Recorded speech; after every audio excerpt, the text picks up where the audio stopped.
গত 11 মাসে দেশে একটা যুগান্তকারী গণবিপ্লবের মাধ্যমে এক প্রত্যাশা আশা নিয়ে পরিবর্তন ঘটেছে। বাংলাদেশে মানুষ নতুন দিনের আশা স্বপ্ন দেখছে।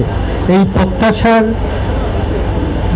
বাস্তবায়নের জন্য যোগাযোগ মন্ত্রণালয় এবং স্বরাষ্ট্র মন্ত্রণালয় তার সুদক্ষ নেতৃত্বে এই বিশৃঙ্খল সড়ক পথে গত প্রায় 11 মাস অতিক্রম হলো, এখানে একটা শান্তিপূর্ণ পরিবেশ বিরাজমান।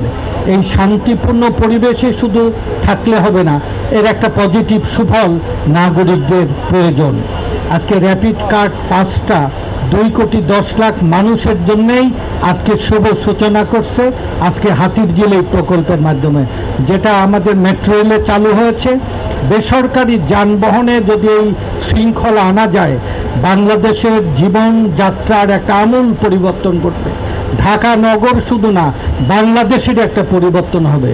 বাংলাদেশের পরিবেশ, প্রাণ, জীববৈচিত্র্যর সাথে সমন্বয় রেখে আধুনিক নাগরিক সেবা এখানে সব মানুষের জন্য হাতের নাগালে নিয়ে আসার জন্য যোগাযোগ এবং স্বরাষ্ট্র মন্ত্রণালয়, পরিবহন সংশ্লিষ্ট কর্তৃপক্ষ যে উদ্যোগ নিয়েছে, সেই উদ্যোগের সাফল্য কামনা করে পরিবহন সেক্টরের মালিক শ্রমিকদের পক্ষ থেকে সরকারের এই সহজ উদ্যোগের প্রতি আমরা সর্বাত্মক সহযোগিতা কামনা করে নাগরিকদের প্রতিটি পর্যায়ে এই সেবা পৌঁছে দেওয়ার জন্য আমরা আপনাদের সাথে কাজ করার অঙ্গীকার ব্যক্ত করে আমি এই শুভ সূচনার সাথে আমার অংশগ্রহণ ঘোষণা করছি। আসসালামু আলাইকুম।